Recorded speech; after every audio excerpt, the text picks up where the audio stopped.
Qual foi a estátua, né? A visão de Daniel traz aí uma revelação de 2.500 anos de história, né? Aí eu coloquei uma pergunta para vocês aí, eu queria ouvir a opinião, se vocês leram o livro de Daniel, estudaram o livro da teologia, vocês acham, vocês entendem, vocês acreditam que Nabucodonosor foi salvo, que ele se converteu? O que vocês acham? Eu acredito que sim. Sim? Pelos ensinamentos que a gente teve, sim, pelos ensinamentos que a gente teve. Então, quando a gente lê aquele texto ali, né, que é a última declaração de Nabucodonosor, da qual se tem registro na Bíblia, nós entendemos que fica claro, né, uma conversão genuína, né, uma conversão muito evidente, muito íntima do reino. O que ele fala lá é muito bonito, né? Inclusive é uma das partes lá do livro que está em aramaico. E esse capítulo 4, inclusive, acredita-se que foi o próprio Nabucodonosor que escreveu ou que ditou e Daniel escreveu, né? Mas começou, acho que quando E que é o mesmo na que fornalha, a né? gente... Acho que começou quando na fornalha. É porque o que aconteceu? Lá na fornalha, o que ele tinha feito era estátua em homenagem assim, né? Ele se encheu do eu lá, né? Se encheu de soberba e mandou fazer estátua que representava o reino dele ou ele mesmo e que todos adorassem. Aí aconteceu aquele fato lá que ele até reconhece ali, ó, a partir de hoje aqui, quem falar mal do Deus aqui de Sadraque, Mesaque e Abednego vai ter sua casa entulhada, sua família morta. Então ele reconhece parcialmente ali que Deus interveio. Ele diz, nenhum Deus pode livrar como este, né? Mas aí depois o que acontece? Ele tem a visão da árvore, né? Aí depois dessa visão da árvore, Daniel inclusive dá um conselho para ele. Eu aconselho que você se arrependa dos seus pecados, que você reconheça que só há um único Deus e que Ele é o Deus dos deuses, Ele é o soberano, Ele governa a história, a humanidade, e que você então se lembre dos necessitados e faça obras sociais, né, o que Daniel quer dizer para ele, que você se compadeça do pequeno, do necessitado, do aflito. Mas ele não segue esse conselho, né? E aí cumpre-se um ano depois da profecia, que até é considerado pela ciência e pela medicina como um tipo de esquizofrenia, né, que eles chamam aí hoje de a síndrome do lobisomem, né, que ele ficou mesmo com a mente de um animal, ficou um período de tempo que entende-se ser 7 anos, rastejando como um lobo, como um animal, os seus pelos cresceram pelo corpo, diz que as suas unhas ficaram enormes, né, e ele ficou ali com a mente de animal, rastejando junto com os bois no pasto, né? Imagina isso, irmãos, como a sua própria corte, né, os seus filhos deixaram ele nessa situação, né? Não fala quem administrou esse meio de tempo, né? Não, acredita-se que um dos filhos dele, né, acho que tem até um nome aí dentro da cronologia de quem governou a Babilônia, no livro mesmo tem, né, alguns nomes aí cronológicos aí que governaram depois de Nabucodonosor. Provavelmente nesse período aí um de seus filhos ficou como regente do reino. Mas depois desses tempos ele foi restaurado, né? E aí ele restaurado, então ele faz essa declaração aqui do capítulo 4, que é muito bonita, é uma das mais lindas confissões de fé, né? Onde ele diz assim, ó, ao fim daquele período, eu, Nabucodonosor, levantei os olhos ao céu e percebi que o meu entendimento tinha voltado. Então louvei o Altíssimo, honrei e glorifiquei aquele que vive para sempre. O seu domínio é um domínio eterno, e o seu reino dura de geração em geração. Todos os povos da terra são como nada diante dele. Ele age como lhe agrada, com os exércitos dos céus e com os habitantes da terra. Ninguém é capaz de resistir à sua mão ou de dizer, o que fizeste? Naquele momento voltou meu entendimento e eu recuperei a honra, a majestade e a glória do meu reino. Meus conselheiros e os nobres me procuraram, meu trono me foi restaurado e a minha grandeza veio a ser ainda maior. Agora eu, Nabucodonosor, louvo, exalto e glorifico o Rei dos céus, porque tudo que ele faz é certo, e todos os seus caminhos são justos, e ele tem poder para humilhar aqueles que vivem com arrogância. Essa é a última declaração de Nabucodonosor. Então, entende-se que ele foi salvo, né? Aqui, ó, tem uma referência que eu coloquei de Jeremias, que Nabucodonosor, Deus já o considerava como um servo, no sentido de um agente para cumprir a sua palavra, né? Então, Jeremias 7,6 profetiza que Nabucodonosor seria rei, dominaria até sobre os animais, né, no campo, que é a visão que ele tem da árvore lá. Então o sonho dele representa uma história do mundo, né, em apenas um capítulo. Aqui nós temos aí a descrição do que fala em Daniel 2, 1 e 2, a estratégia dos magos lá que era ganhar tempo, né? O decreto de morte decretado, o mistério revelado a Daniel em 2,19, um retrato aí da imagem, né?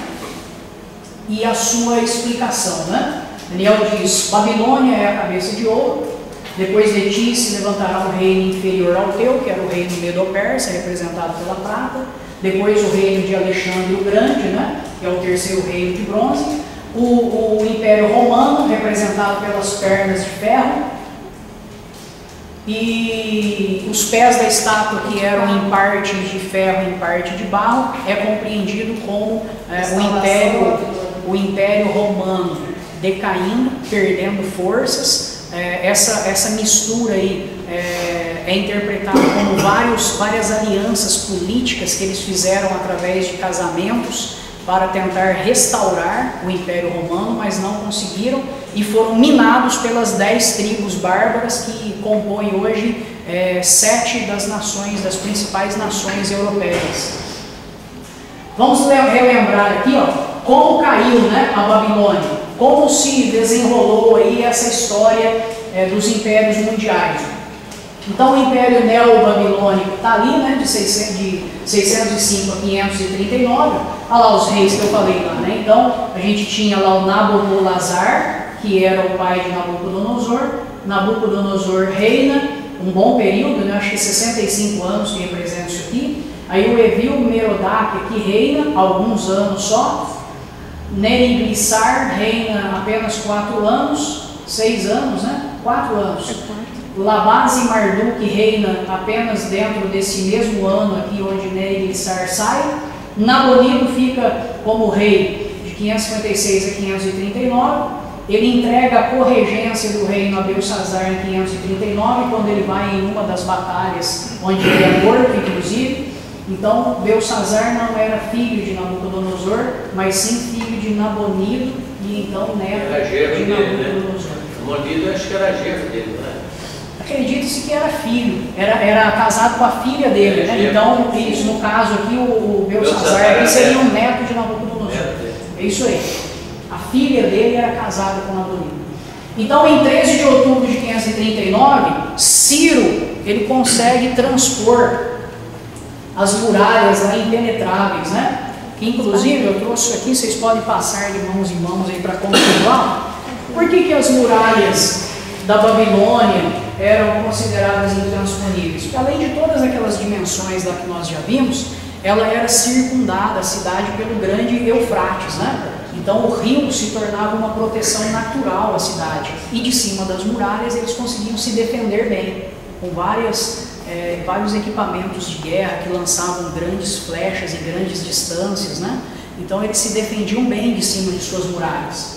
Mas em 13 de outubro de 539, Ciro cumpriu uma profecia de Jeremias, ou melhor, de Isaías, né? Que disse, Isaías profetizou não só o nome de Ciro, né? Mas também como ele invadiria ou como ele conseguiria penetrar as muralhas da Babilônia. Deus nessa profecia disse assim, ó, ele secará os rios, então invadirá as suas muralhas. E como ele fez isso? Ele era um grande estrategista, né? Ele desviou, ele criou um canal, seus homens cavaram e criaram um canal que desviou o rio de volta da Babilônia.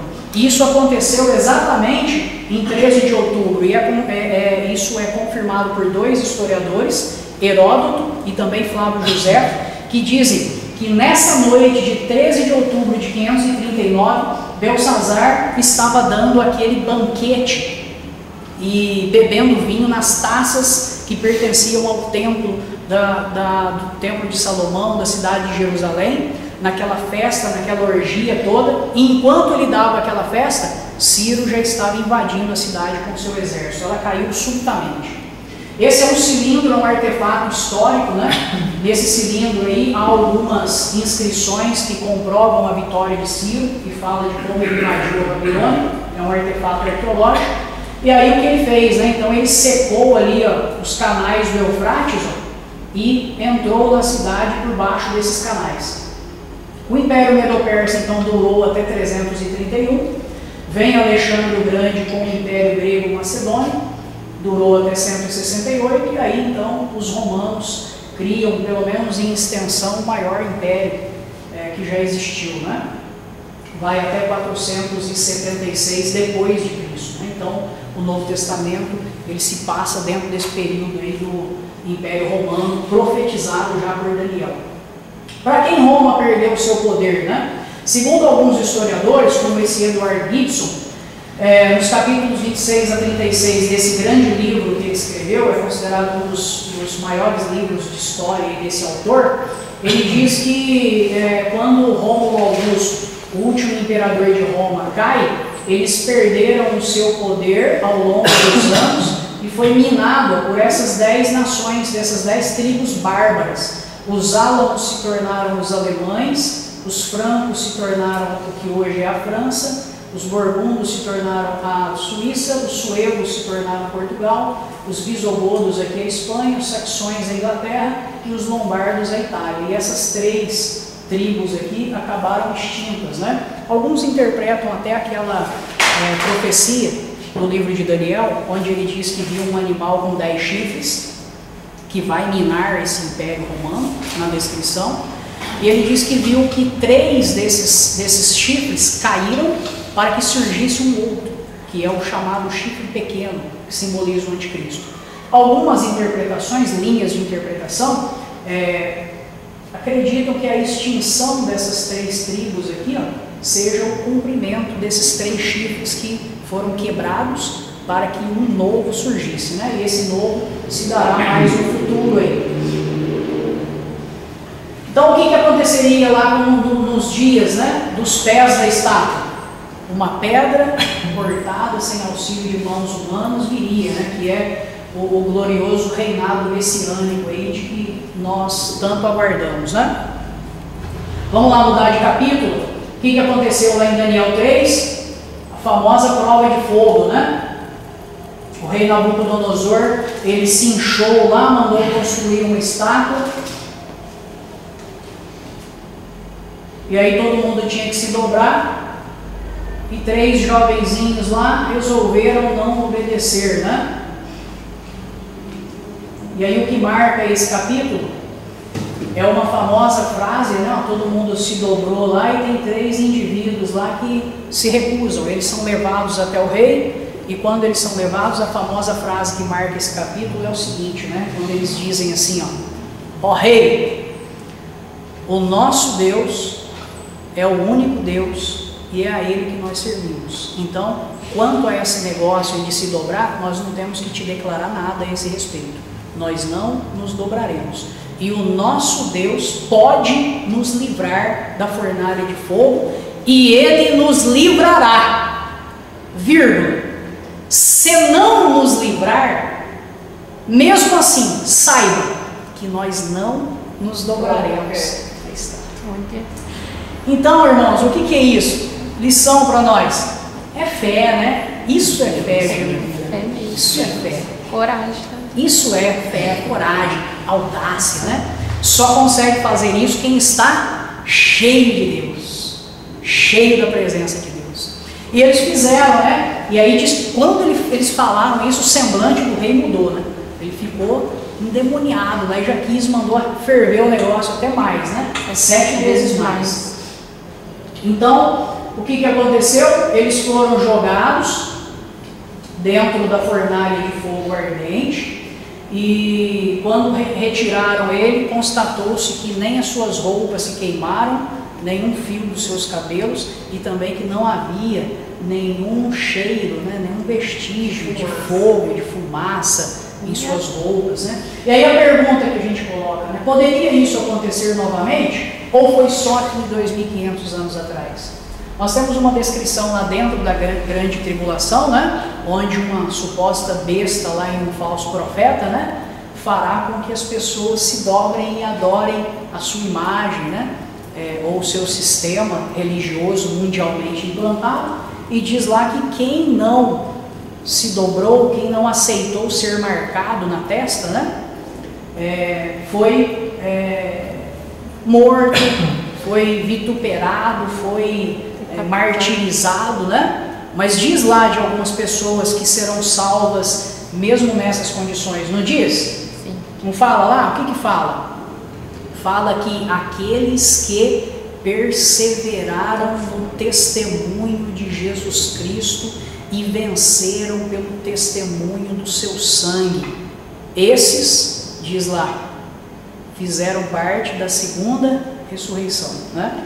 Então isso pode acontecer novamente? Vai acontecer, né? E nós teremos lá novos Ananias, novos Misael, novos Azarias, que não se dobrarão ao anticristo. Paralelo então com o Apocalipse, se vocês quiserem anotar e ler depois, Apocalipse 13, 11 a 18, tem o relato dessas informações aí, dessa nova adoração.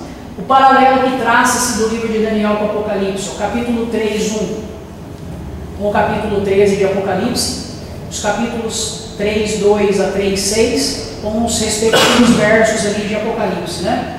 Um poderoso soberano, uma imagem falsa, uma adoração forçada, união da igreja e Estado, que é o ecumenismo, né?